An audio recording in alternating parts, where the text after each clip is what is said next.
So I know today is the 16th, and was it Marvel just or Sony, whoever, moved the digital release of Spider-Man No Way Home. It actually came out digitally for home viewing yesterday. So this is really the only opportunity I feel like we have to watch this again. Let's just play the intro over and over and over again and see if that suffices for everyone watching tonight instead of actually talking. Let's just go watch No Way Home, okay?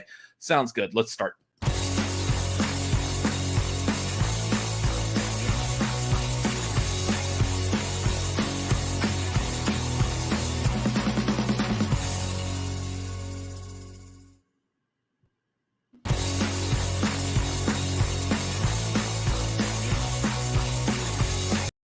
Completely. Oh, sweet Lord, he's actually doing it. Completely joking on that. Oh, goodness. Y'all would be like, oh, shit, he's not kidding. Wait, this is... No. I want my Turning Red review. Where are they? Anyways, what's going on, y'all? We're the Cinefanatics. My name's Robert Adams. I'm Chris Adams. And it is Wednesday night. That means it is time for the tagline and not watching Spider-Man No Way Home again. Don't tell me what to do. That sounds like No Way Home again. It's like he didn't have a way home, and then he didn't have a way home again. Like, he keeps getting lost. Like, homeboy, you got a cell phone, right? GPS? Come on, man. Lyft, Uber. I mean, you can get home. It is possible to get home. Just something. It's like also, they started off with Homecoming, and then they went to that Far From Home, and they're like, we really didn't think this out as far as like having to keep home in the subtitle. And No Way Home, I don't really feel like fits that well. I don't know. I like to believe, this is a weird way to start out, by the way. I like to believe that they're going to do another trilogy of Spider-Man movies, and it's going to have a new word. They're not going to use home again. Yeah. But that being said, I do have it pulled up over here on the side. I will be watching it while we're streaming tonight, so get off of me.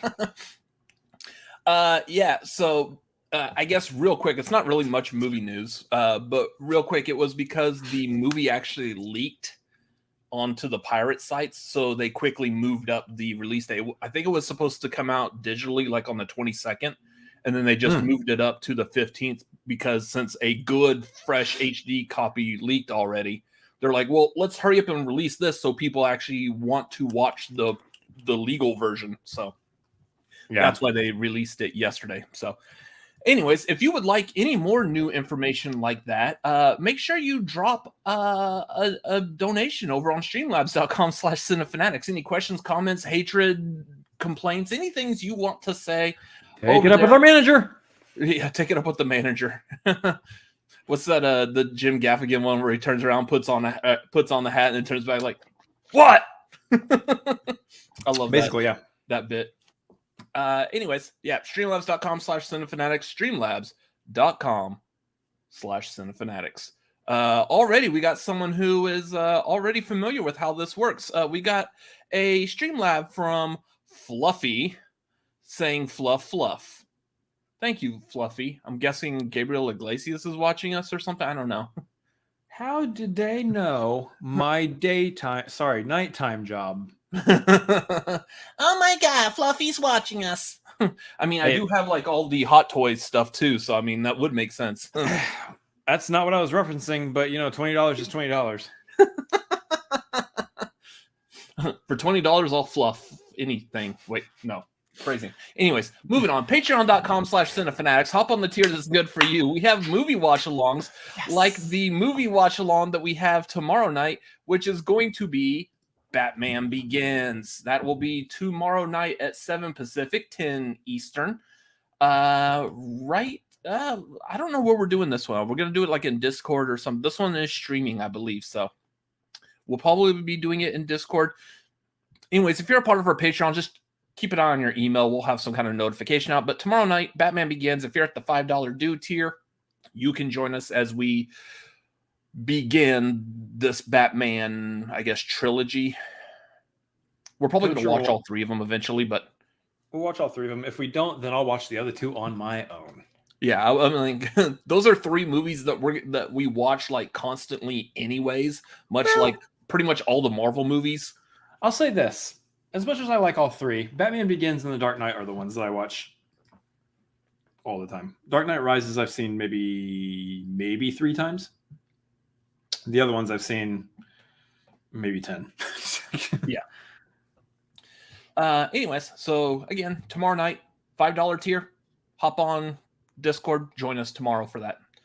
Other upcoming shows. We don't really have anything else planned for right now. Maybe. For right now. Not the rest of this month anyway. Maybe. We'll see. But as always, typically, after this show tonight, I will be hopping over to a Fans View, Vernon's YouTube channel, and we will be doing a Fans View of Leprechaun. That is going to be roughly around 8:35 Pacific, 11:35 Eastern. We're going to have a lot of fun watching that. This was kind of funny. So go ahead. To have a fan's view of Leprechaun, does that require one to be a fan of Leprechaun? Not necessarily. To have the view on it? Not necessarily. You could not be a fan of it, but be a fan of movies of that caliber and quality level. And so therefore you want to join like-minded people who enjoy movies of that caliber and quality level, mainly for one gigantic purpose, because we are all fans of mocking and making fun of movies of that quality or that caliber and quality level. I forgot what I was saying with that. I forgot what my phrasing was. Not that like every movie we watch on there, we just make fun of like it's Mystery Science Theater 3000, but this movie we're going to make fun of like it's Mystery Science Theater 3000. So that probably fits too, because like Mystery Science Theater 3000 picks like the not even B movies, they pick literal D movies, and they just sit there and laugh the entire time. And that's kind of where Leprechaun fits. Manos, Hands of Fate, which is only famous because of Mystery Science Theater 3000. I'm Torgo. Shut up, Torgo. Garth asked a good question. What is Leprechaun streaming on? Is it? I don't believe it is streaming anywhere. I think that one is one of those ones that you have to get like Amazon Prime, or you have to rent it digitally. I don't think it's actually streaming on any platform that isn't showing commercials.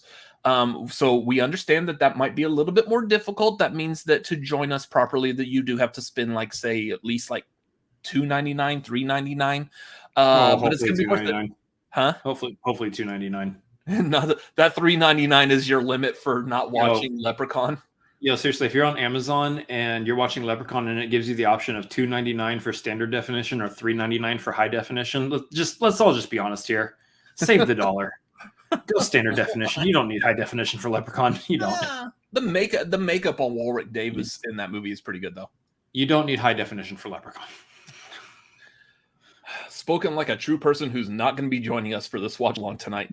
So the funny thing with that is that we actually had it down as a part of the Cinefanatics Patreon watch along. It was a tie between Batman Begins and Leprechaun, because I did want to watch Leprechaun for St. Patrick's Day. I don't know what that movie has to do with St. Patrick's Day. Probably absolutely nothing, but it was like, oh, you know what? It's Irish Day. Let's watch an Irish movie, Leprechaun. Like, pretty sure there's more Irish-related, good quality Irish-related movies that we could have watched rather than Leprechaun, but whatever. The Irishman? The Irishman. Braveheart? Or no, that's Braveheart's Scottish, isn't it? Yeah, that's a major faux pas. Way to go. Well, no, for a second there, I was thinking that it was Irish, and then I remembered there's kilts in it. Get him, Garth. Get him. Get him. I know. Garth is just going to break my head in on that one. Anyways, I'm sorry, Garth. I corrected myself. I made myself look like a fool on the internet. That should be punishment enough. I prostrate myself in front of the audience. Please don't. Please don't. Quoting Jim Carrey there. I understand. Still, please don't. Nobody needs a prostrate check right now. That's not what we're here for. Well, you know, I am over 40, so it is probably about time. So get those buttholes checked. That's what I'm saying. Anyways, I don't know what else I'm saying after that, though. That was the end. Is Highlander Irish too, Robert? Is it? I can't remember. It's been a while since I've seen Highlander, so I would no. It's Connor McLeod, so yeah, no, that is Scottish. That's right. Okay. Had to think of my surname like nomenclature. I feel like if he's asking you if it's Irish too, then the correct you answer don't need to is no. stop and think about it. You should just like nod your head and go, "Good one, Garth," and just move on. Yeah, probably should have done that. Didn't, but I'm gonna drink my water, sit in silence for like 2 seconds, and then move on with the show. Anyways, other than your brother proving that he knows absolutely nothing about population in the forms of European countries. Yes. I was thinking like geology, and I was like, that's rocks. That's not what I'm thinking of. What is it I'm thinking of where you're like the study of knowing where all the countries are? Why am I blanking on that all of a sudden? I really hate this, by the way. I know what I'm talking about, but because I can't think of the word in the exact moment, it looks like I don't know jack. Those Schmodown lights are getting to you. Geography. Geography is the word I'm thinking of. No, that's what you just said. Geography is the land. No, geology was what I said. Geography is land. Geology is the study of rocks. Yes. Okay. Yeah, that's... I thought you were saying the same thing twice. Mm-mm. No, that's why I was confused, because I was trying to think of it. Anyways, let's talk about some movies instead. All right, good night, everybody. Yeah. And that's our show. Where's the thing? Play it. Yeah.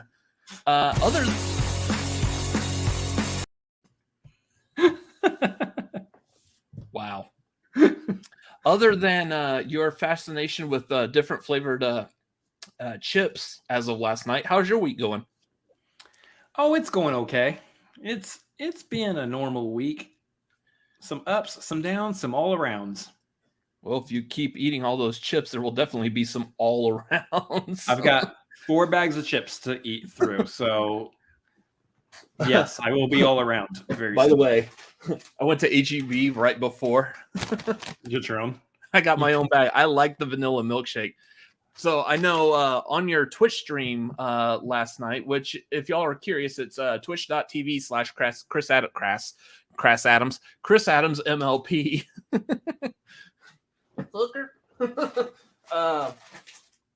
So yesterday you did this chip taste test because the local grocery store here, HEB, has all these flavored chips. So you did that. I guess you're clipping it out. You're going to put it up on your YouTube channel as well. Yeah. So if y'all missed that, you will see it on his YouTube channel pretty soon. I guess you can also still watch it on Twitch.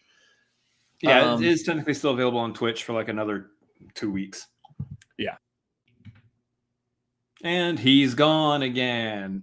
He did the back on his mouse because Apple mouses suck.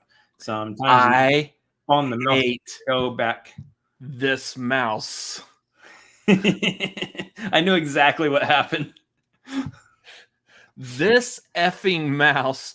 You're trying to scroll up and down, and the computer reads it as side to side. I don't know why. Whatever. But I'm pretty sure there's a setting where you can do it to where you unconnect the going back and forth on your mouse to going back on the... Or you just don't touch your mouse during the stream. Well, I have to be able to like click things. Like I have to be able to click around in the video stuff and like that. I have to be able to do that while we're talking. Anyways, so take a deep breath. Just pause. Breath. I'm good. Hold it. Yeah. Anyways, release. So you were doing the chip taste test last night. You were asking if I could like come over and try it with you, but I had to go run an errand or whatever. Yep, real quick. You left. So I did try it after I got back, and I guess that vanilla milkshake was the one you liked the least, maybe. Yeah. That was the one I liked the most. So I was like, oh, I got to pick me up a bag of that. I should have picked up like some vanilla pudding because that probably would have been good to dip in too. But anyways. That's a heart attack. You're gonna have a heart attack. Whatever, it's fun. I'm an adult. I can do what I want. Yeah, heart attacks are fun. Mm-hmm. Anyways, so you're having a blast over there on Twitch. Yeah. That's the kind of thing I want to do more often, is more like random content like that, stuff that isn't just playing video games. I talked about this on Twitch last night also, that I was like fascinated and enthralled, and I loved the fact that there was 11 people in my chat watching at that time while I was trying different random chip flavors. And I was like, I can do this. I can come up with really dumb ideas for things that are entertaining, and people are going to be entertained by them. I can be entertaining. Hooray. I'm just eating chips and everyone's like down for it. That's the kind of stuff I want to do more often, not just taste tests, but like all kinds of like random stuff that aren't just playing games or watching videos or something. Like I know Tori did the Smash Pass. The first half anyway, which we have the second half. As of right now, it's potentially coming Sunday, so that's going to happen too. Yeah. So I got an idea, and so I've talked about it before on here with you. A lot of the people who follow us, they're familiar with that. I've wanted to get back into vlogging. 11 people or 2 people and 9 bots. Twitch. The way the Twitch thing works is it counts the real people. It doesn't count the bots and the total number of viewers. I wish it did. I really wish it did, because I would have like 34. Yeah. I would have like 40 viewers every single one of my streams, honestly. But I've talked about wanting to get back into vlogging just because there's subjects that come up. There's stuff that I personally would like to talk about. There's stuff that I feel like I may have insight on that I want to be able to share, to point out, like a whole bunch of stuff, whether it is something as silly as like toys, hot toys or collectibles or something, or like even going so far as to like maybe lightly talk about political type stuff. I'm not a big politics person, but there's definitely, I feel like a need to talk about some of these politic type conversations from a non-politic point of view, just a straightforward common sense. Let's just have these conversations. I'm a regular everyday doofus, and here's what I think about society and the world. Well, no, that's like my customers. I don't know. Also, that was the accent of somebody who is a far-right Republican. Sure. But yeah, I want to be able to have conversations about like hot button topics and get rid of politics. I don't care where your politics lie, or like you as a person, you have a standard to abide by, a right and wrong. I want to talk about that. So you just want to have a human conversation. Yeah. One human to other humans. Yeah. So stuff like that I want to do. So I am contemplating, and I put this up on like Twitter, on Discord and stuff. I want to possibly do maybe like a 30-minute live stream show on my channel where I may have a guest, just because it's easier to talk. Like here for Tagline, it's easy for me and my brother to talk back and forth. We have someone to bounce ideas and comments off of. I'm looking at wanting to do something like that. I'm still keeping in the back of my mind. I know I also mentioned about potentially doing Twitch streaming with like the NES Classic. That might be fun to do as well. We'll see. But my first and foremost is I wanted to do the vlogging. I just don't have time. Vlogging is basically, and I know my brother will agree with this, vlogging is basically a short form movie making. You have an idea, you have a topic, something you want to express. You do it creatively in the way that you film it, the way that you edit it, the way it's put together, the music choices, the transitions, all that. For the way that we want to do vlogging, it is very much a short form movie making. It's a whole production. Yeah. I know a lot of people just like go out with their phones and they just do things, and that's fine. There's no shot. There's no shot or anything against doing that. But it's just the way we would want to express ourselves through doing vlogs. It takes a little bit more time than just haha and upload. Hi guys, welcome back to Robert's Rides. We're going around town and seeing what's cool. No, I don't want to do that. That sounds so lame. Ladies and gentlemen, cringe. Exactly. That's why I don't want to do that, because I don't have the time working a full-time job, doing stuff with Cinefanatics, doing everything else that I want to do. And that's not even including like my downtime and like being able to watch a movie, social life, anything like that. I just can't do that if I'm going to be working on full on. It's not a thing about that. If you want to do that, you can. I'm saying it because I can't devote the amount of time that needs, that it would need to be given for it to be the quality content that I would want it to be. But I need a still sponsor on this channel, basically, is what we're saying. Yeah. But I still want to get thoughts, feelings, and opinions out. We need a lot more than sponsored. This channel needs to get to the point where, like, I don't have to have a full-time job anymore. I can, and I've said this on my Twitter. It's going to be a while. I get this. I'm not living in fantasy world here. It's going to be a while. But I have put out, like, on Twitter, like, can someone please save me from, like, customer service hell? Yeah. Like, I am tired of talking to people. I want to be able to do stuff, videos, be creative, graphics and stuff. All the graphics, the overlaid stuff. I had the funnest time creating all of this. If y'all remember, like, how Tagline used to look, I loved creating all this. Throw on some music, have a nice relaxing night, and just create graphics like this. So much fun. That's what I want to do. So, anyways, for the essence of time, I'm looking at doing this live stream show. So I'll probably keep people posted on that. Make sure you follow Robert Adams MLP, and you will see whenever I get that up and running. Go to youtube.com/a fan's view of Robert's politics. No. I'm tired of talking to people. No, I'm tired of, like, listening to people's complaints and stuff that they don't know what they're talking about, and I'm having to sit there and correct them, and all they do is want to argue with me. Like, no, shut up. For the love of God, somebody save him from this job so I can stop listening to him complain about people's complaints. So I'm going to do it online on YouTube where everyone can hear me complain about their complaints. No. Vernon's like, I don't think so, Tim. I don't think so, Tim. He's tired of listening to people. That too, yeah.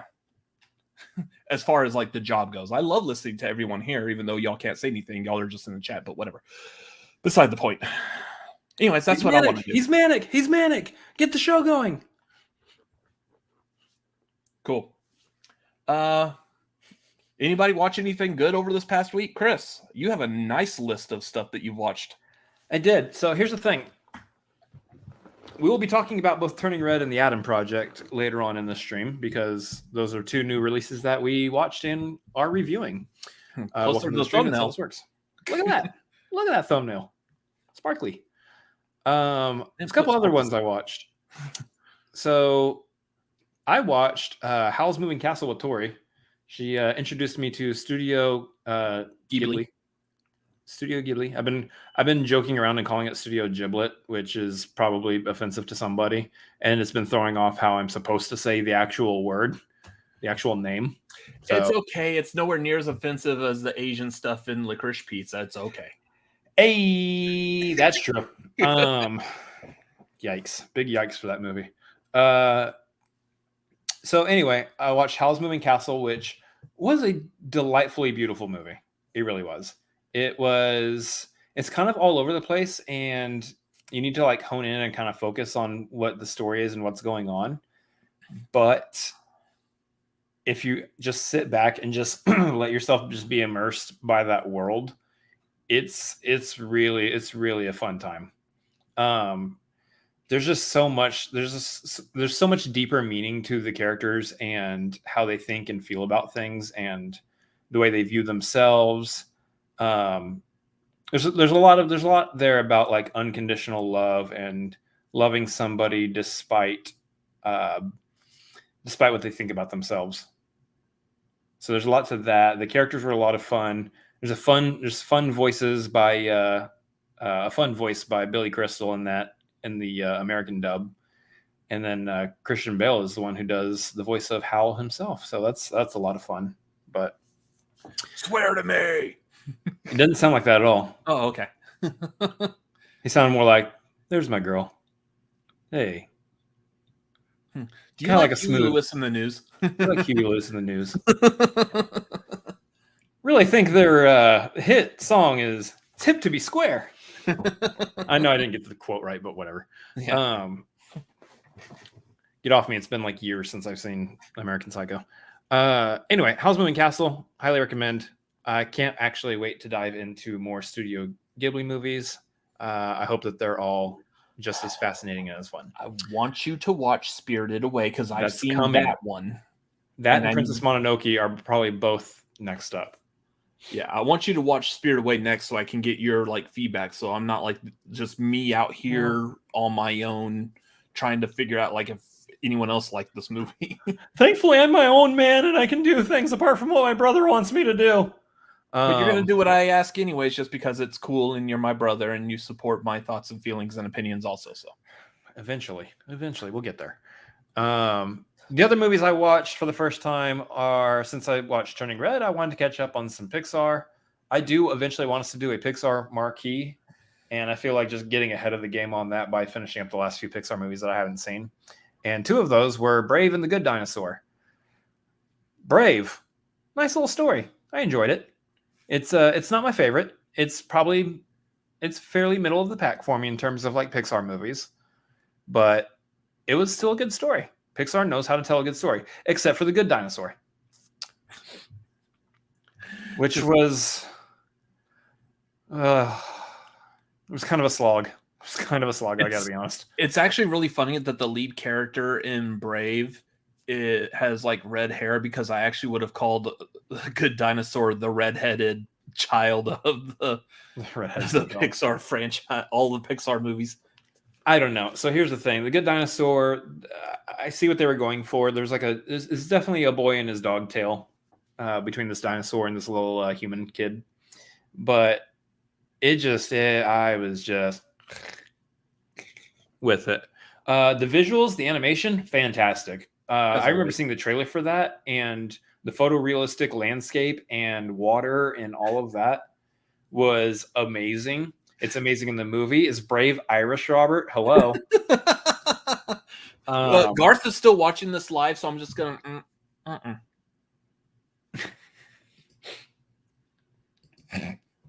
So, anyway, I'm trying to like pinpoint some good things about The Good Dinosaur. Like, it's good visually. There's a lot of like really good animation quality to it. Just the story was just not there for me. So, I understand why people are down on The Good Dinosaur. It is lower on the list for me in terms of Pixar movies. So, but one needs to watch them in order to properly rank them later whenever we eventually do a Pixar marquee. And now I have just 2 movies left to watch in Pixar, and it's the Cars sequels. Oh, so sorry.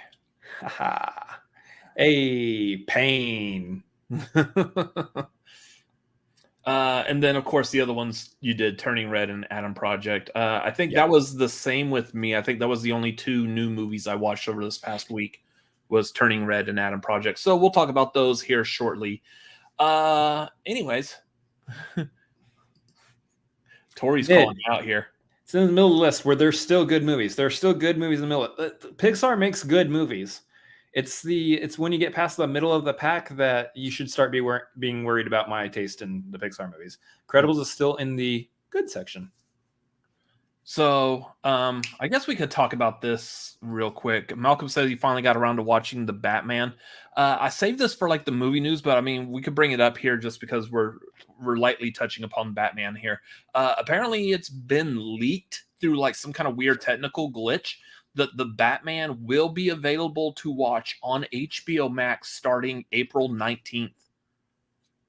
So interesting. If you haven't seen the Batman yet, if you were waiting to see it, April 19th, if you have HBO Max, apparently that's when it's going to be available. Yeah.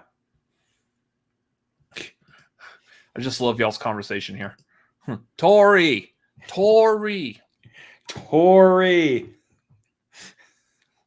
By the way, speaking of Tori, I don't know why that movie Leprechaun that we're going to be watching over on a Fan's View later tonight, Jennifer Aniston is in that movie.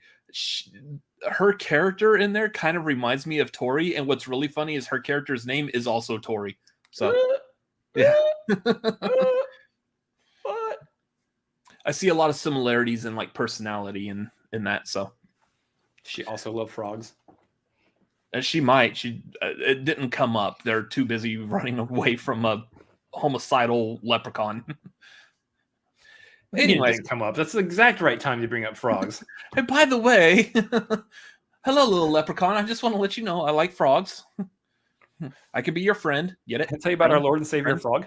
Yeah. Anyways, let's talk about some news. Ladies and gentlemen, Good evening. This is what's happening in your world tonight. We apologize for the interruption. back to you. Back to us. And back to us, and with us, box office. How's the box office looking, Chris? I can't talk yet. You're on a roll tonight. I know. It's just water, folks. You're on a roll. Hey, so we got some box office numbers, guys. We're going to do good. box office. Hey, can we guess, like I ask every single week, what number one in the box office is? It's the Batman. Good guess, everybody. You did a good job there. I'm proud of you. Good job, everyone. Team effort. Proud of y'all. Hit that subscribe button. Nothing else new came out. It's Batman. It's Batman. Batman. Because all the other new movies came out on streaming and not in the theaters. So true. That does beg the question. There, that's the phrase I was looking for. It begs the question: do we think that the Batman would be number one if Turning Red and the Adam Project were in theaters? I think it would have still probably beaten the Adam Project, but there's a lot of people that went to that watched Turning Red over this. Went to their living went to their rooms. computer or TV and watched Turning Red. Yeah, whatever. Yeah. Maybe. I think the Batman still would have been number one, but Turning Red would have been number two. Instead, number two right now is Uncharted. That movie is still plugging away in the top three. Speaking of number three, BTS Permission to Dance on Stage Seoul live viewing. Wait, we missed that? We were supposed to go to the premiere of that. Whatever. The hell is a BTS? I know what a BTS is. Behind the scenes. Sure. They're hey, Casey Neistat, what are they? K-pop. Okay. Yeah. K-pop. So yeah, that was number three. That apparently was hitting home pretty well here in the United States at $6.8 million in the box office. By the way, Batman was at $66.5 million for its first weekend. So there you go. Nice. Number four is Dog. Number five, Spider-Man No Way Home, still sticking in that top five there, even though it's going to be it's on home release now. So there you go. Number six, Death on the Nile. Number seven is Radhe Shyam, which I'm guessing is another Indian-based movie. Was this the same one that you were trying to figure out how to pronounce last week, or is this a completely different one? That was just all I needed was a yes or no.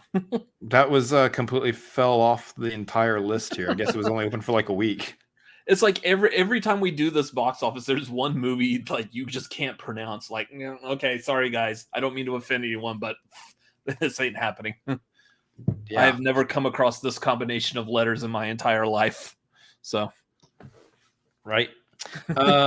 Number 8 is Sing 2. Number 9, Jackass Forever. And number 10 is Scream. So there's your top 10 in the box office. Looking pretty much how we expect, give or take a BTS sneaking in there somewhere. Silly BTS boys. What are they doing?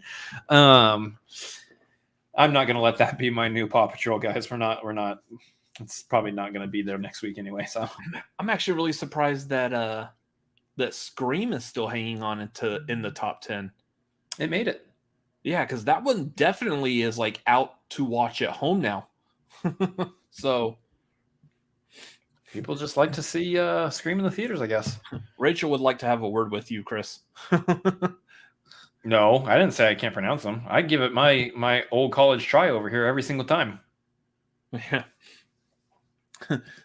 Tori, if you talk crap about BTS, you get shot. Well, Tori is no longer visiting our apartment anymore, so yeah. I am afraid of her now. Pronounce those Bollywood titles. No, it's okay. Pass. See, this is why I do the box office and not him. Yeah. He has enough hard time with English words. At number 9 is, yeah, this movie came out. Number 9 is Nope, and not the Jordan Peele movie. That's not out yet. Just again, I feel like the need to clarify. We're making the joke about this because we don't want to offend anyone. So good point there. I've always wondered if what is more preferred, like actually trying it or recognizing that you're not going to pronounce it right, so therefore you don't want to offend anyone by mispronouncing it. Of course, I know the actual answer is like look it over before you turn the cameras on and go live and figure out how the hell to pronounce it before. That way, when you're on, I think at some point they call it a self-fulfilling prophecy. yeah. We got Legoland here. Words are hard. Letters, I feel that like deep in my soul. This I connect with these sentences. Letters, Yeah. Just why are they there? Also, this is validating and it does make me feel better. Thank you, Rachel. Appreciate that. Appreciate you. You're the best. She says, "Take a swing. It's always fun." Never mind. I hate you. Get out of here. Thanks, Rachel. Thanks for the support. We appreciate you here. Oh man, is it hot in here? Anybody else? I'm just gonna turn on the fan. Give me a second. I mean, I turned on the AC before we started, so. Hey, 3 days ago, it was like 30-something degrees. Today, it got up to like 81. Texas, man. Actually, there's a lot more we could complain about. Yeah, I know. Check We're going for the full offending people. Irish, Scottish, Indian, South Korean. Wait, have we offended South Korean yet? Soul, K-pop. Oh, okay. Yeah. We're going for the full non-North America gamut here. Yeah. Well, I mean, we're going to be possibly talking about Ryan Reynolds and Deadpool, so we might throw some Canadian in there. Eh? Nailed it. It's about time we do that, so. Hey, where's Cat at? Is Cat in the chat? Yeah. He's probably lurking. Anyways, so it was just announced today that apparently there's going to be a sequel to This Is 40 because this is what we all wanted. 40. I mean, technically, This Is 40 was a sequel to Knocked Up-ish. It was like a spinoff, I guess, because we didn't get either of the two lead characters. Her name was Allison. I forgot her real name. We didn't get her or Seth Rogen's character. You're talking about Katherine Heigl? Yeah, Katherine Heigl. We didn't get Katherine Heigl or Seth Rogen in This Is 40. You're not the first person to forget about Katherine Heigl. I know. Grey's Anatomy did it first, and man, that was a good choice on their part. Oof. All right. Anyways, so yeah, they announced that they're going to do a sequel. My guess would be it's going to be like roughly about 10 years later. So This Is 50 would make sense. But it has, they did announce it saying that Judd Apatow, Paul Rudd, and Leslie Mann are all signed to come back and do it. So I hope that they make it This Is 47 in 3 months. Just to throw something random in there. People think that they're going to do This Is 50 and they end up doing This Is 47 and 3 months. They're doing that now just to mess with the people that have to answer the questions for the movie trivia schmodown. That's Like you 100%. have to say the entire thing. This is 47 in 3 months and 5 weeks. I don't know why 5 weeks and 3 months, but whatever. 5 weeks, 3 days, 4 hours, 28 minutes. 525,600 minutes. Yeah. Anyways, so that's coming. Anyone actually really care about that? Like, This Is 40 was really dull for me. Yeah, I heard This Is 40 wasn't that great. Like, people didn't like it. So I don't remember anything. I've seen it. I don't remember a single thing about it. Can we get like a Knocked Up sequel where the kid is like all grown now, or however old they'd be at this point in time?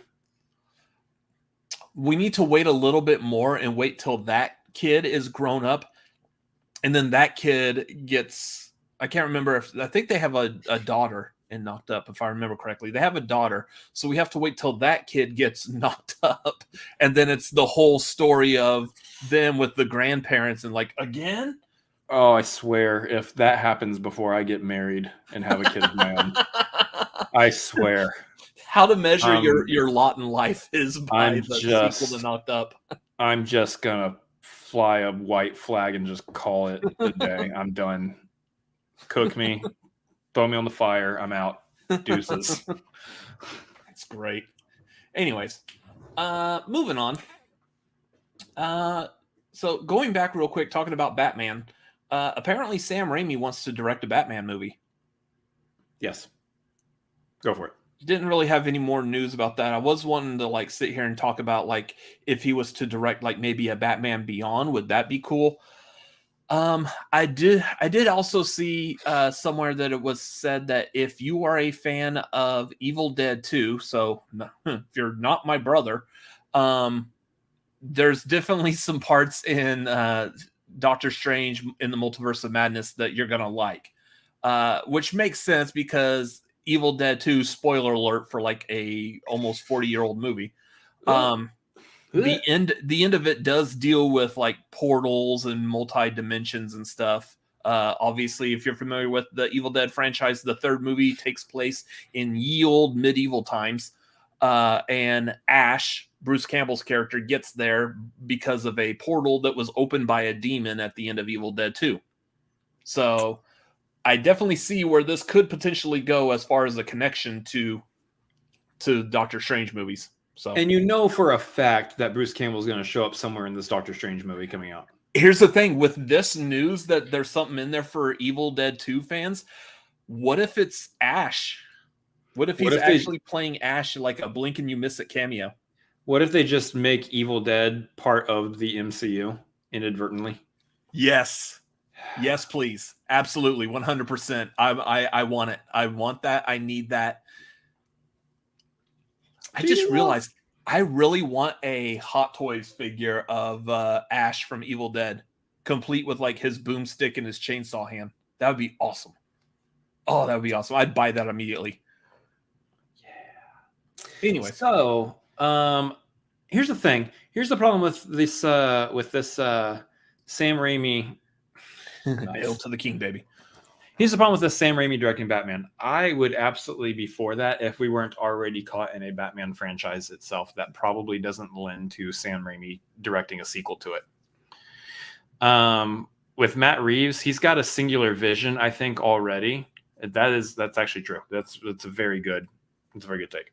Mm-hmm. Honestly, Sam Raimi can knock out a lot of Batman's rogues galleries pretty well. But we've already got a singular vision from Matt Reeves on how this Gotham, how this Batman looks, and that's I don't know. I don't know if Sam Raimi's style and all that can play well into the Matt Reeves Batverse. So it's going to be one of those situations where we let the Matt Reeves movies play out, and then the next time we reboot Batman inevitably again in 10 years or so or however long, let Sam Raimi. But I think a Sam Raimi Batman would actually be very fascinating because I think he can balance dark and campy pretty well. Yeah. Yeah, I see Tori's asking, are we going to talk about the Bruce Willis rumors? I agree with Jeremy here. What did Bruce Willis do? I don't know of what these Bruce Willis rumors are. Is this breaking news? Are we going to have to look this up right now? Yeah, I just kind of Googled it, and I don't see anything that's like, it's not something that's dropping like right now. But anyways, Tori, if you want to summarize that real quick. Oh, she'll put a link in. Okay. Can Tori put a link in? Yes, Tori can put a link in. Okay, cool. He's got memory loss. Hold on, guys. We're going to catch up on news real quick and then talk about it.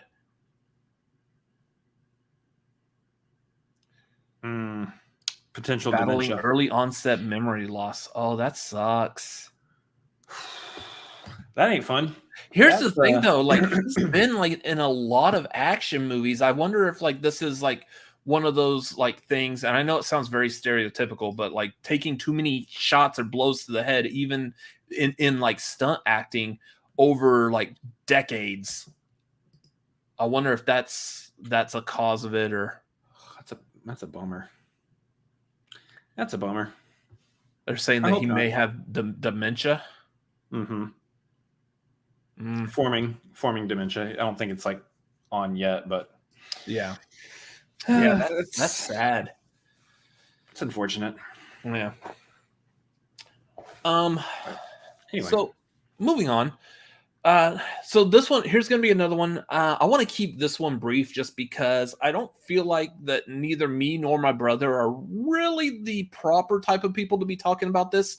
Again, kind of going back to what I was saying earlier, like I want to address topics like what we're about to talk about here from a non-political standpoint, just a pure and simple, common sense, human right. Just you're a human person, treat me like a human type of point of view. So everyone's familiar with all the craziness that's going on. I was going to say in the state of Florida, but I'm sitting here in Texas and we got our own stupid shit going on right now too. So the stuff going on with Texas that has absolutely no connections to movies or whatever, that would be something I want to talk about on my channel. The live stream show that I want to do, I would talk about stuff like that over there.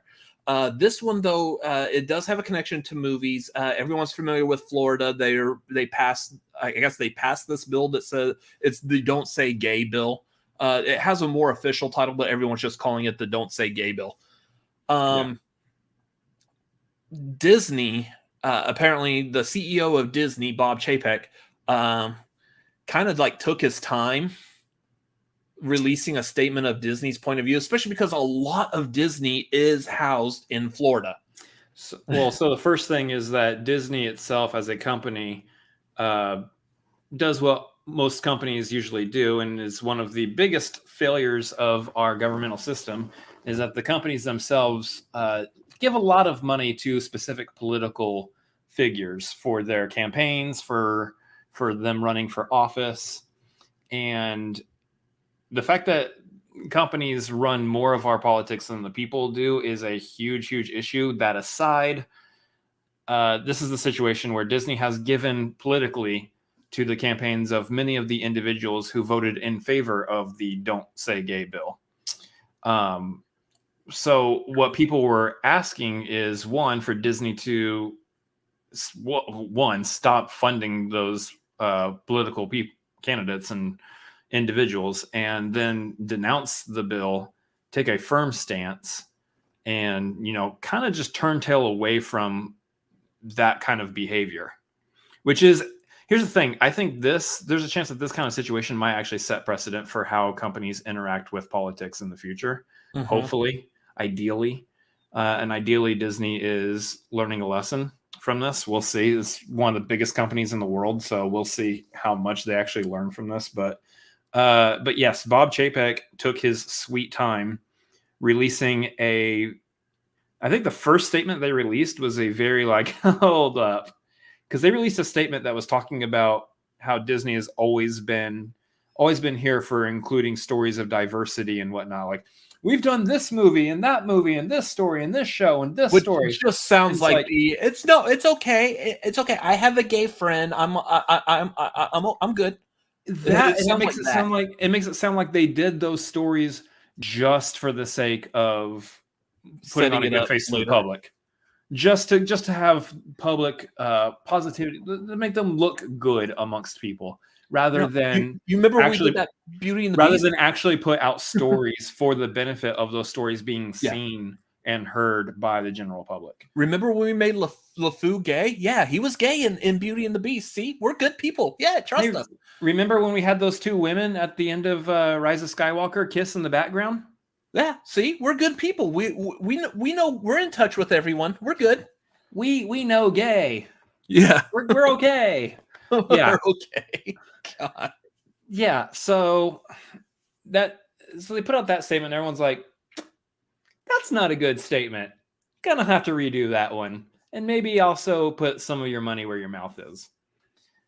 So the one thing I question in this, first of all, and not in defense whatsoever, but I'm kind of questioning, like we were saying, it did take him a while to respond. Wouldn't that be normal though? I mean, this is a person who speaks for an entire company. How many employees does Disney have in every branch of everything that Disney owns? Bob Chapek has to speak for this entire company in every direction. This isn't going to be something that as an owner of a company, you just turn around and be like, yep, no, yes, no, yes. Like, you do have to sit there, especially Disney, I believe, is a public company. They do, I believe, still have to talk to the board and come up with an official company. Sure. That is like how most companies work. The problem, I think, is the how long and the timing, because we're dealing with a bill. We're dealing with something that's going to be passed by by government. That's got timing on it. And that's where you get the government and politics not really, or the business and politics not working together very well. Right. And so that's the situation. Is he then came out with I think another statement, stating we've always stood by this, and we've always stood for this, and this is what that means. And I think that they announced that they're going to denounce the bill or whatever, but at the same point, like, people are still going, cool, great. One, too little, too late. Two, you guys are still funding the candidates who approved the bill to begin with. So you're going to have to start doing some really big measures of a lot of showing and not telling kind of situation. Give us some action. Stop giving us words. So I actually had like the letter here that was given by the employees of Disney. Of course, if y'all have heard, they are doing walkouts. This started as of yesterday, actually. Starting yesterday at like 3 to 3:15 in the afternoon during break. The employees who are in support of like LGBTQIA plus rights, that community, they are staging walkouts for on a 15-minute break until I believe Tuesday of next week, in which they're just walking out, period. So basically, doing these on a break doesn't affect work. The company can still run and continue, but it is showing the higher ups, hey, we're serious about this. Here's our list of demands, basically.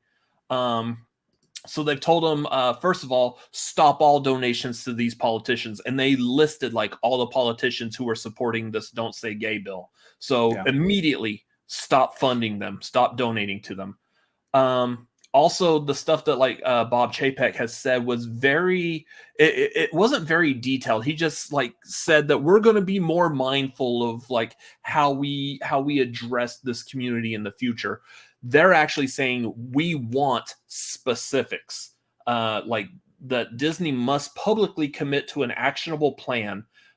So stuff like reflecting their commitment to the LGBTQIA plus communities, stopping construction and investments in the state of Florida, stopping any efforts to move employees. So there's a lot of kind of like maybe working from home or outsourcing the work.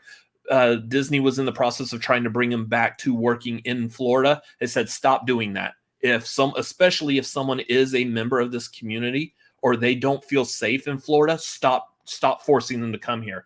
If they can't come to Florida or they don't want to come to Florida, do not fire them. They're not allowed to be fired for that. That way you're putting the safety and these employees' feelings first. And then for the ones who have already moved to Florida, just making sure that they have access to support if they need it. Yeah. They are wanting Disney to reaffirm the company's commitment. Must include full transparency into political and organizational contributions. Full accountability is not negotiable. And that's huge. That's actually really big, because that is putting up the flag and saying like, all right, first major thing with one of the biggest companies is we need to know what you guys are doing politically. We, the people, are no longer cool with you guys running stuff and funding and all this like political candidates of any sort. Like, that's huge, because this country is like built upon right now of companies who are fronting over all the cash for political candidates, and none of it is based on what we, the people, want or would vote for. I like that just because of the language used. Anyone who's worked for like a major company, especially if you work for like any kind of a corporation, when things have changed, when you get notified of something coming down the line, and being told that you have to adapt, you have to change this, you have to do this, that, or the other differently now. And you're like, wait a minute, this is stupid. It doesn't make sense. Typically, the very stereotypical response that you'll get from a supervisor is, well, this is non-negotiable, so you're going to do it anyways. Like, that is the exact phrasing that is used. This is the employees telling the higher ups, no, this is non-negotiable. And like using those specific words is very key in that, especially in how a corporation works. So I love that. Yeah. And then they also said that they must take responsibility for their inaction by making contributions, substantial contributions to the Trevor Project, Trans Lifeline, and other human rights advocacy groups in an effort to regain our trust in the company's inclusion and equality efforts. They should allocate content spending, outline how it will expand its content to represent the LGBTQIA plus community, as well as transparent reporting on methods of community inclusion.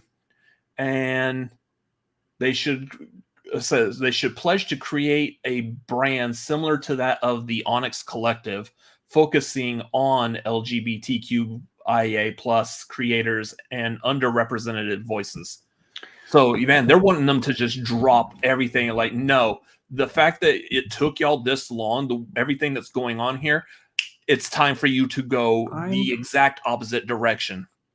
I'm very curious about something right now, actually. I would like to see. Oh, yeah. I mean, same thing here. Jeremy's saying too. Remember when we made that one cop in Onward, like lesbian or so? We hinted at it. Yeah, she was lesbian. That's what. See, we're a good company. It's the little things like that. Like anyone in the chat, correct me if I'm wrong, but I don't believe we've actually had like a full-on like Disney character, the lead character of a movie, be a member of this community in some form or fashion. We haven't had that yet. It's always been like some bystander, like LeFou. Really, out of all the characters in Beauty and the Beast, you've made LeFou. That's your representation? Like, really? So here's what I'm curious about. I just brought up Disney Plus. I want to scroll down the page here, and I want to see how far down the page it says LGBTQ plus stories. Oh, like if they just recently like slapped it onto Disney Plus as well. Well, we got Celebrate Women's History Month. Okay, that makes sense. That just happened a couple of days ago or so. Nope. Originals, action adventure, documentaries. No, comedies, basketball stories, MCU, National Geographic. Cool. Cool. Yeah, because we needed basketball representation. We do have Celebrate Black Stories. That I scrolled down for a while to get to there. I make that joke, but I understand that it's March and March Madness of basketball. I get that. I do know a little bit about sports. Mm-hmm. Yeah. Lego here saying that they've had at least 8 or 9 like first queer characters, and they're all blink and you miss it. Yeah. So there's your representation. Blink and you miss them. Nope. I've scrolled all the way down. So they haven't. Which almost sounds like that's how Disney is wanting us to look at this. Like, hey, all of you people who are a part of the LGBT, you should all be actually like background characters that we just blink and we miss you type of thing. And I think that might be why that's not there. That might be why you don't see that section on there, is because outside of the Love, Simon show, and the Love, Simon movie, which are those even still on Disney Plus? I mean, I'm pretty sure that they started there, but I think they might have moved them over to Hulu actually. So what we see here is Disney is not pushing forward a lot of the LGBTQ plus stuff. So you would think that they would have done something in regard to some kind of stories. They would have produced some stories at some point and would have done it to where they could slap that on. Yeah, Love, Victor is on Hulu. Yeah, that's it. Yeah, they would have done it to where you get on Disney Plus. And it's one of the first things, and that is would be performative also. So I mean, they're kind of in a hole here. Yeah. So what I'm wondering in this, and I feel like I really hate the fact that some of the things I say here kind of sounds like I'm like playing devil's advocate, but I just like pointing out the common sense of it, and then let everyone else decide what actually does make sense. And I'm not saying that it needs to be looked at one way or the other, but in a case like this, do you purposely, especially now because of all the controversy of Disney not doing anything in regards to this, do you purposely, for example, on Disney Plus, create an entire bar of content going, this is all LGBTQ plus content, click here? Or would you rather just make these characters more pronounced in your movies, in your content, and just let them naturally be a part of the environment in the whole? Don't actually like single them out. You get what I'm saying? Have whole stories about them, or have them be more pronounced in other stories. How about column A, column B? Yeah. A little both. Okay. A little both. Like I feel like if you get called out for doing something wrong, your response is to go maybe too far the other way and like, oh no. Here's everything that supports this community. Here's everything we have to say. Here's a movie. Here, click on this and you'll see all the categories of movies that like you're going too far to push this into people, making them think like, hey, I actually do support this, rather than just let them be. They're in the real world, LGBT community, man, that's a lot that is a part of our everyday life. We see people in that community everywhere we go. Yeah. Like you don't go to the grocery store and these people are walking around with a sign going, hey, I'm a part of this community here. No, they are a natural part of what we experience every day.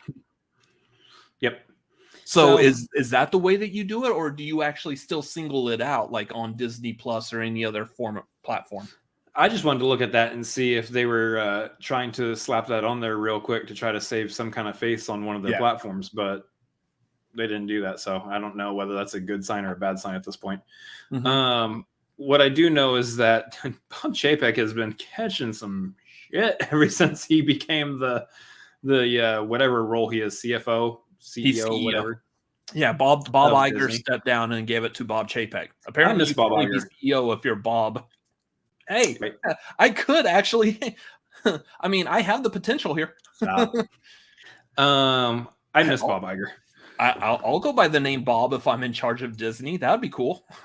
So, I don't know. I think there's going to be a lot of interesting things going on with Disney here pretty soon. I know a lot of people have been talking about, the Obi-Wan trailer that came out, or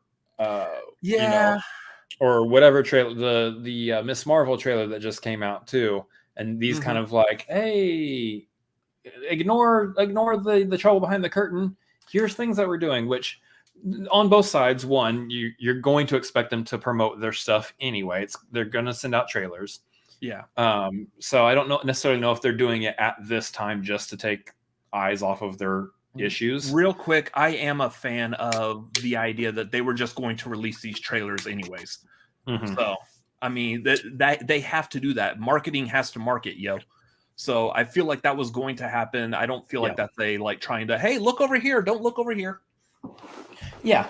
But at the same time, it's like doing that while also not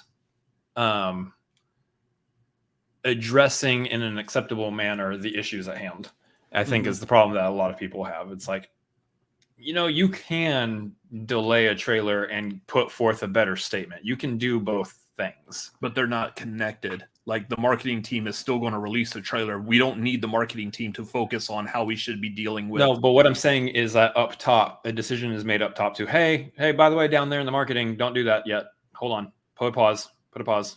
We'll delay that.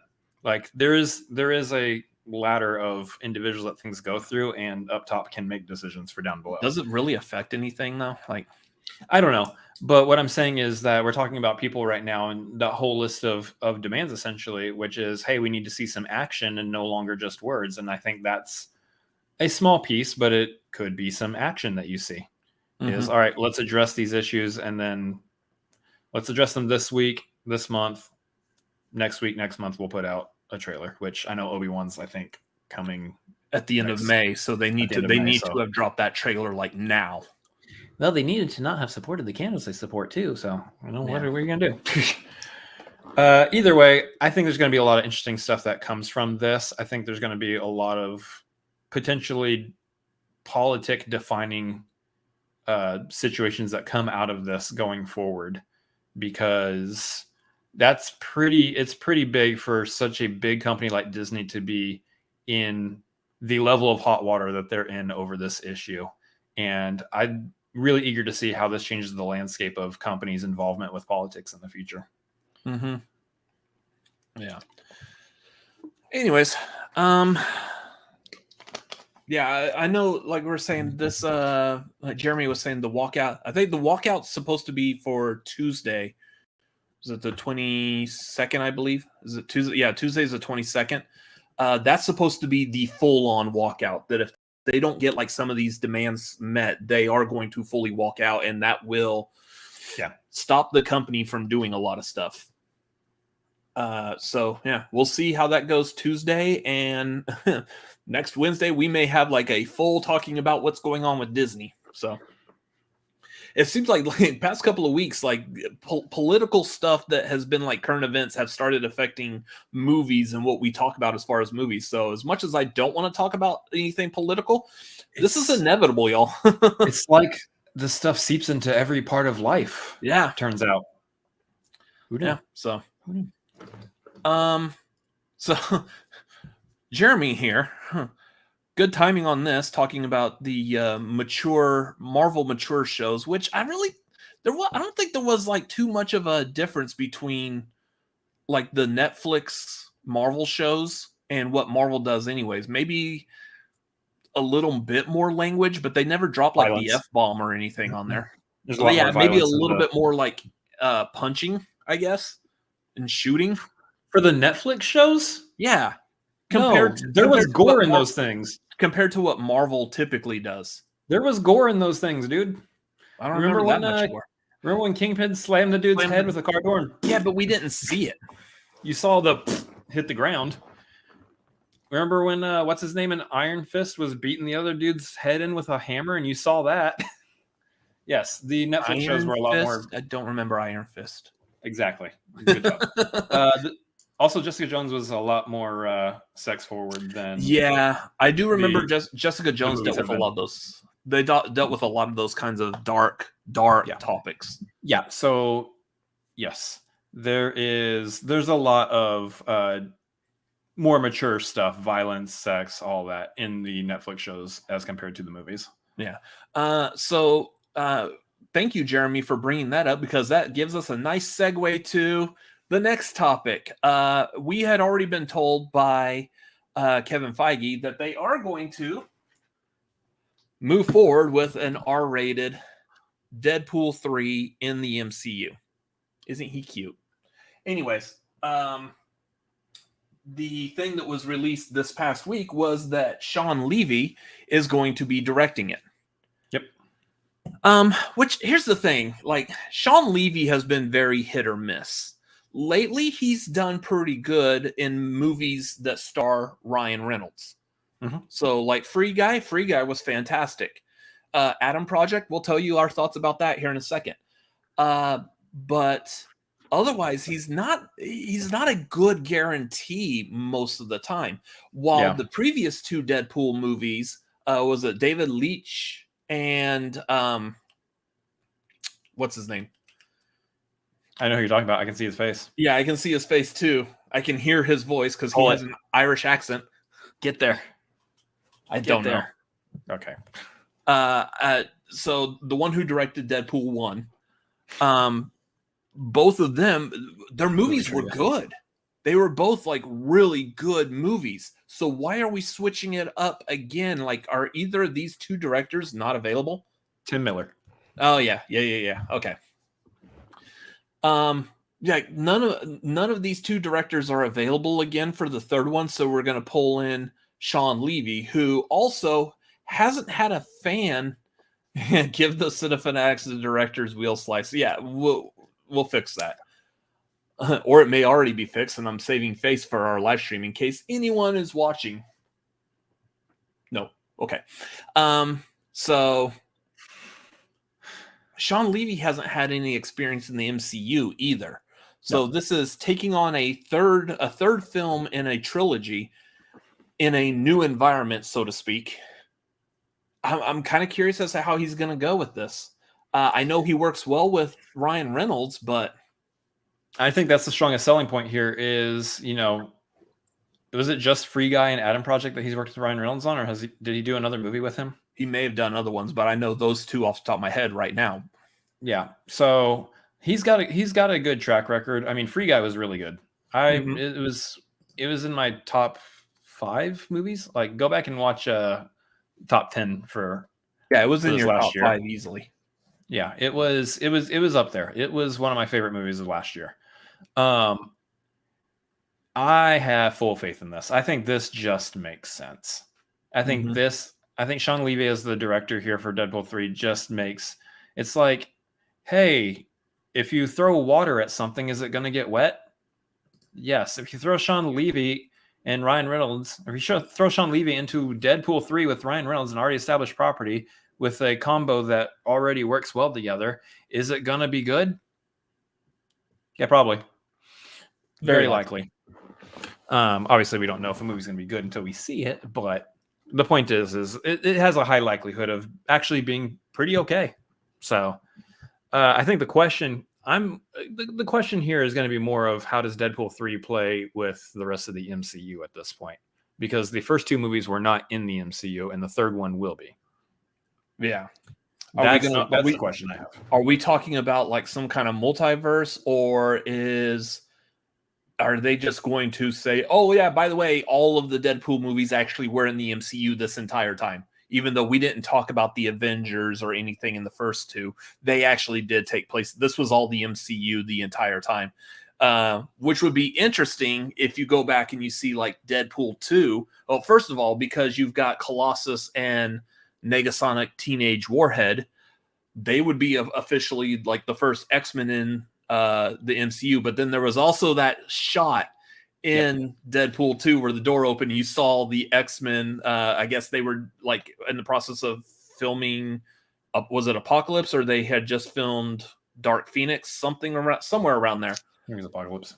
Yeah, they were still available to quickly film this we're all standing in a room cameo shot. So like, are they a part of the MCU? Is that the official MCU X-Men? Who knows?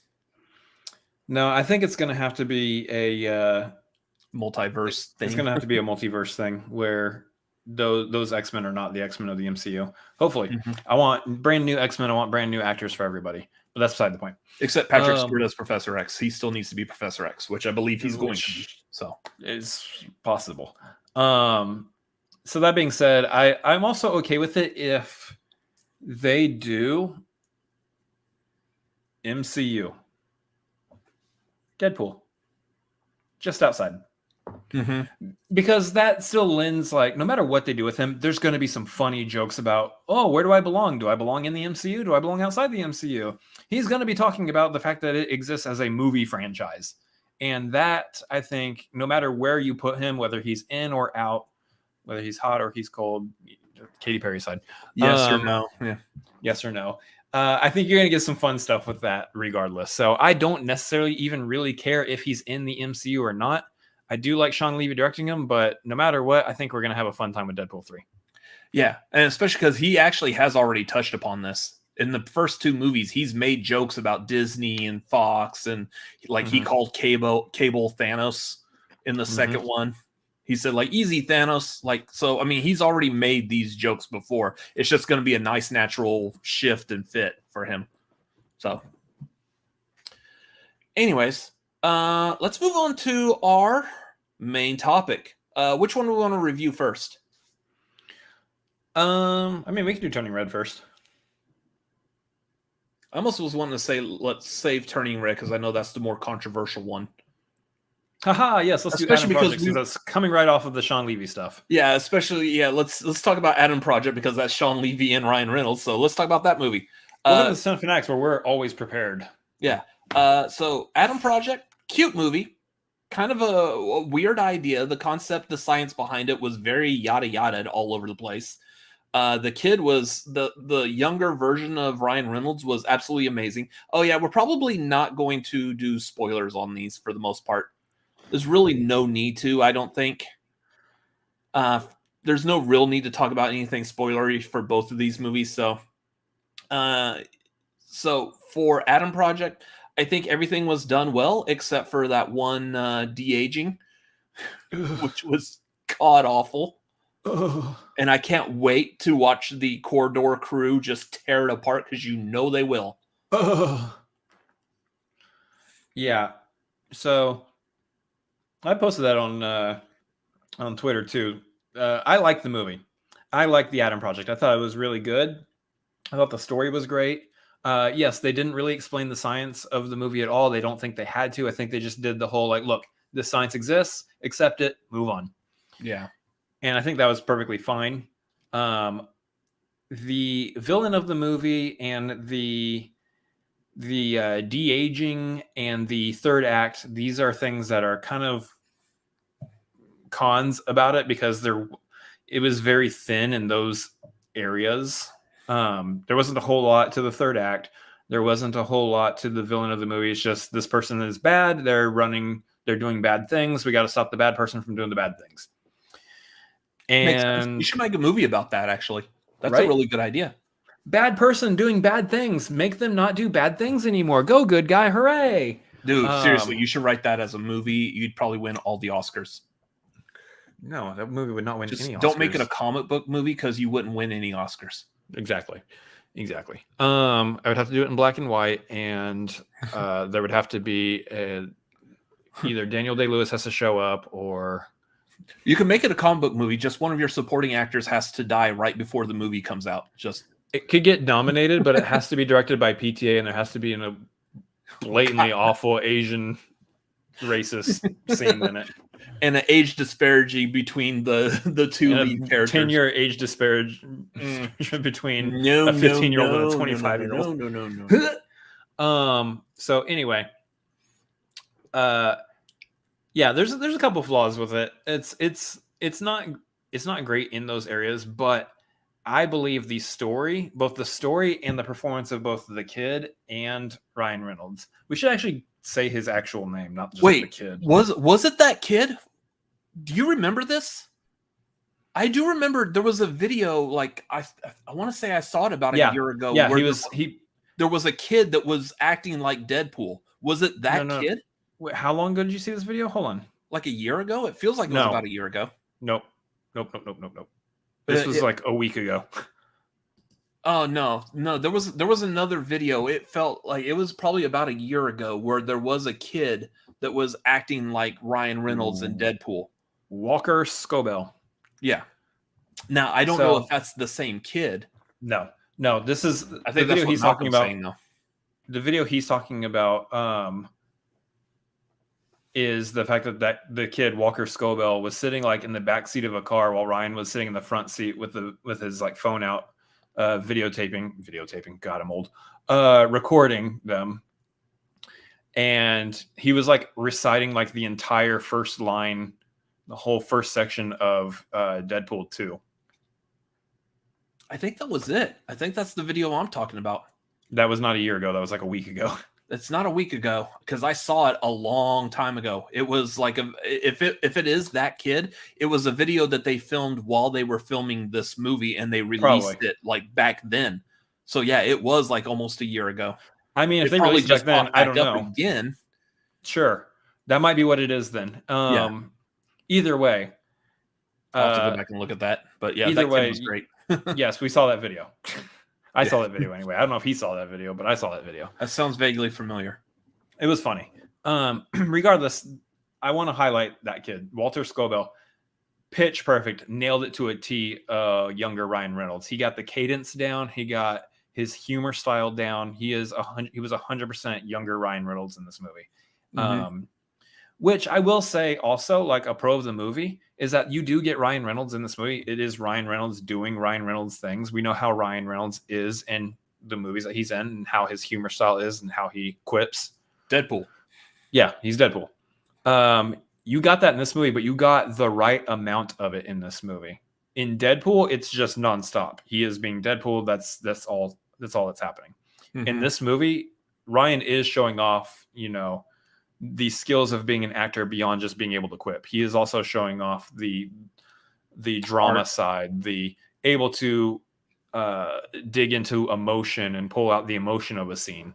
So there's a lot of like fun stuff, a lot of really good stuff, a lot of great character moments, a lot of good character interactions in the Adam Project that I think elevated the movie above and beyond the god awful de-age that is in that movie that just breaks the entire thing. Like, how did they not have the budget for that? And the third act, which was kind of just a thing that happened. So it was released a year ago. Okay, so there you go. So it was one that you saw a year ago. It did just recently resurface. Mm-hmm. So, I mean, I think that's really all we have to say about the Adam Project. I mean, it was a fun, entertaining watch. It was enjoyable. I had a good time sitting here watching it. I didn't feel like anything was really too boring or anything to it. It just, the science just got a little too yada yada and heavy for a minute. But otherwise, it's a fun movie. I did it out of, let's see, that was out of 5. So we rank out of 10. So I ranked it a 5 out of 10. It was fun. But yeah, the whole third act just kind of was just off to me, and then that de-aging kills like the entire movie. It is just so bad. I don't think it kills the movie. It does. When bad. You go back and you watch a movie like Jurassic Park that came out in '93 that has special effects that still hold up, okay, you can't do a de-aging like this, especially in the age now that de-aging is pretty much just another form of the what's it called? John Cena. No. Deep faking. It's just you're basically deep faking a younger version onto the older version. Yeah, I don't say it kills the movie. I think the movie still stands pretty fine on its own. You just have to put up with that looks rough. Just take it for what it is, understand it for what it is. I mean, that's what you have to do if you want to go back and watch a story of movies that are back in the 80s, 70s. Like the special effects of those don't hold up at all for pretty much most, if not all, of those movies. So you just kind of have to put up with it, and this is kind of the same situation now. Granted, this movie is 2022, so you don't want to have to put up with bad CGI like that in 2022, but you can. You're capable of it, and the story, I think, overrides it. Probably on the cast, but I can tell you where it didn't go. It didn't go on the de-aging technology for it. So, no.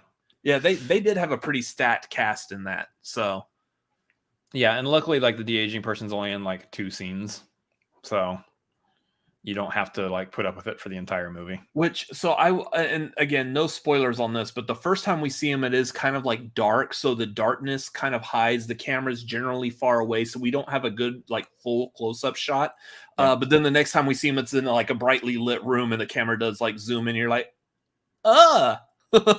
this looks terrible. A little rough. I gave it a 4 on my Letterboxd review, so out of 10, it's about 8 stars. So I actually do really recommend The Adam Project. I think it's a lot of fun. I think you guys should check it out. It's on Netflix, so if you got Netflix, go for it. Just put it on. All right, so let's talk about the one that everyone wants to talk about and share their opinions. So let's share ours as well. Turning Red. Period talk. No. Yeah. Let's talk about a Disney movie talking about teenage girls and their menstrual cycles. This sounds fantastic. No, you know what? Here's the thing. Real quick, one simple phrase. People, get over it. Women have periods. That's it. Yep. I rated this movie. I rated this movie 7 out of 10. It's a good movie. Go watch it. Anyways, that's it. Yeah. No, we can do more. Here's the thing. I thought it was a ton of fun.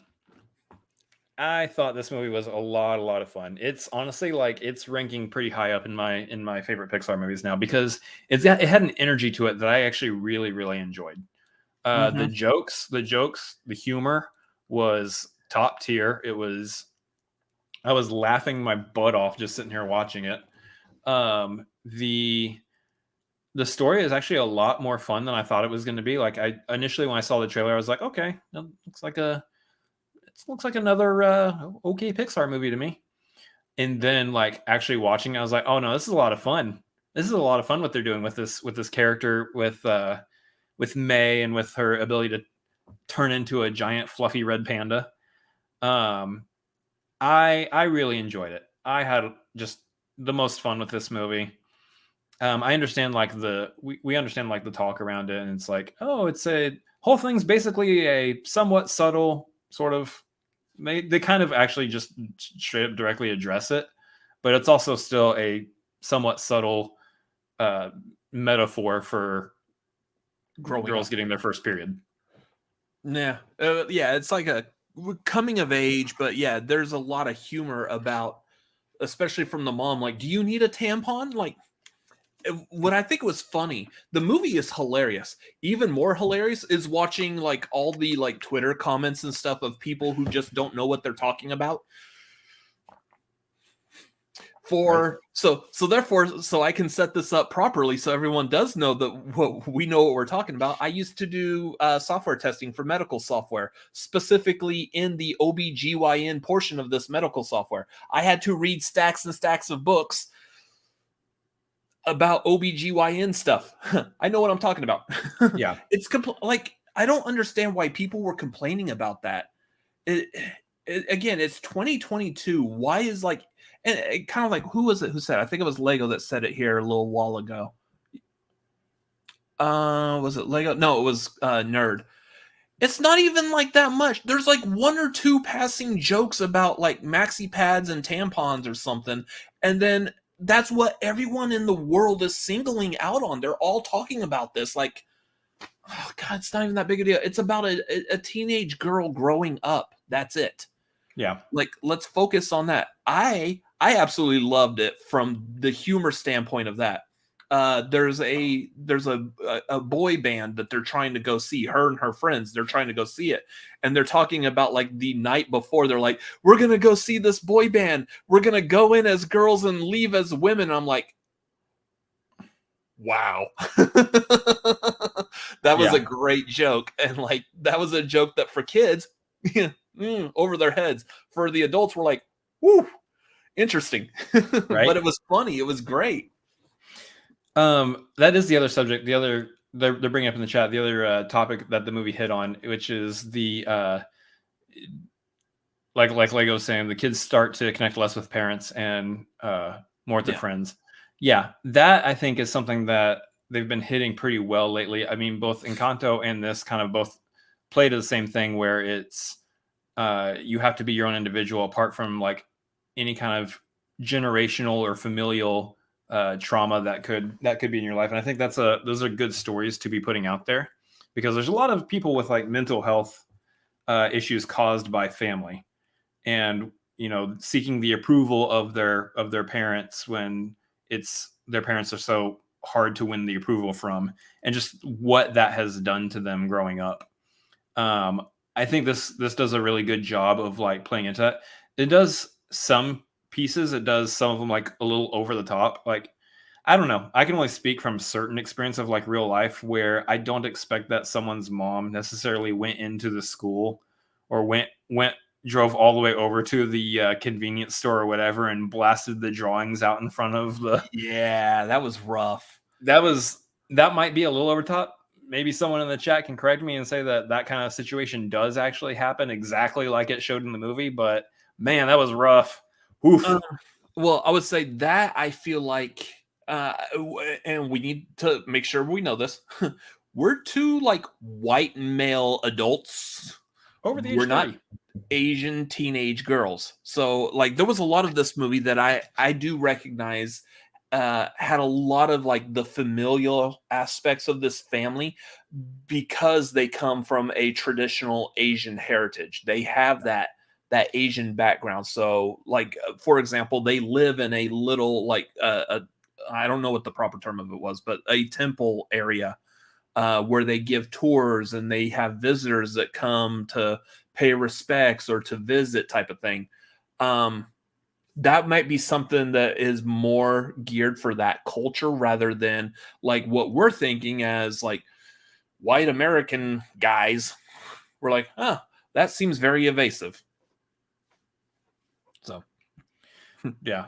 So there just really is a lot to like about this movie, honestly. Mm-hmm. Like the characters were a ton of fun. Obviously, like I liked May. I liked her story, her story arc.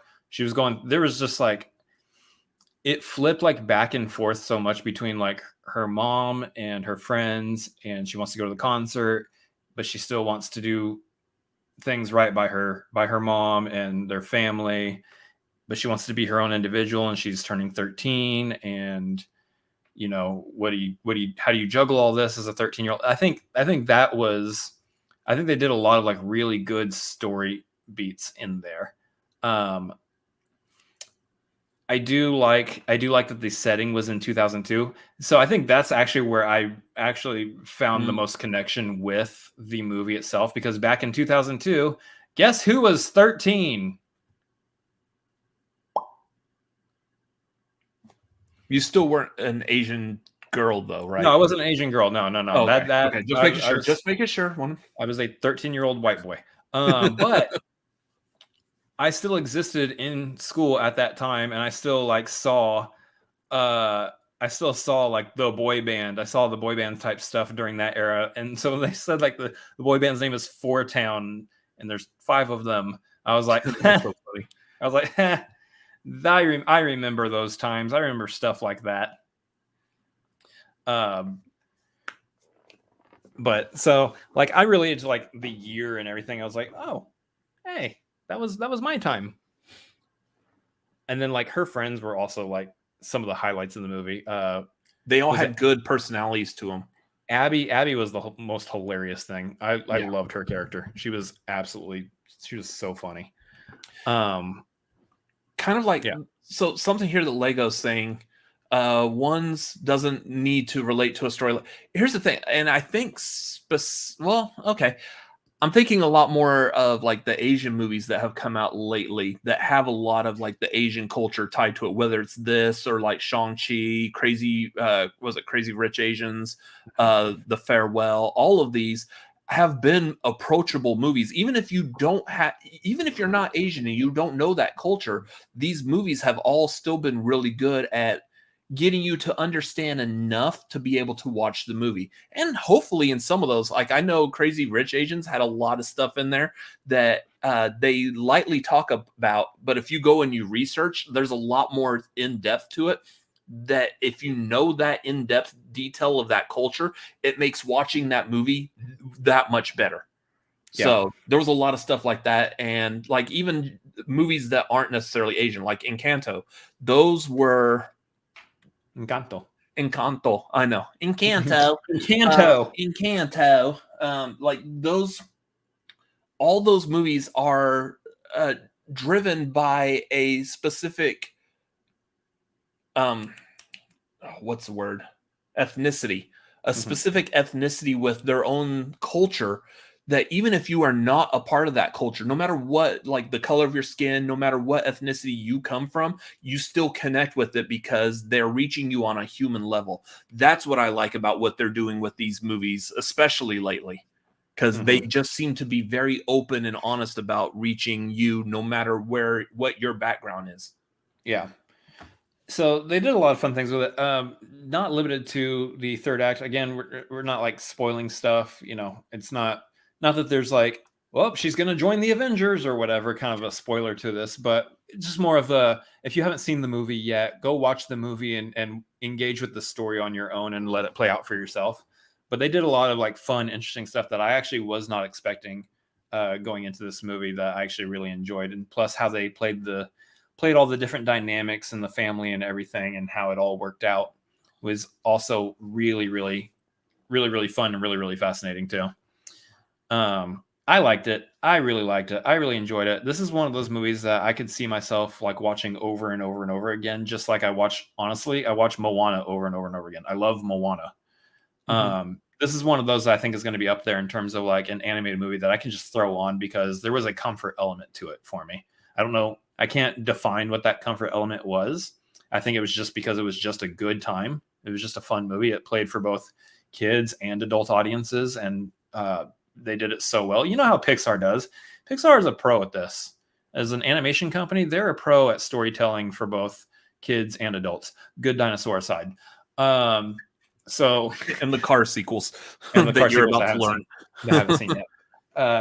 They just do a really good job at it. So I can see this being like one of those situations where I'm going to throw on this movie over and over again when I just need something good and comforting and fun to watch. Do you know, there's one thing about this movie that if I had the ability to change it, one small, simple thing that would have made this movie fantastic, in my book at least. What's that? Make it a musical. Turning Red? Yeah. That would completely change up the entire movie, and it would be interesting to see how it would do that. Mm-hmm. I would have liked some like songs written by Lin-Manuel Miranda. Hell yeah, please put that in that movie. That would be great.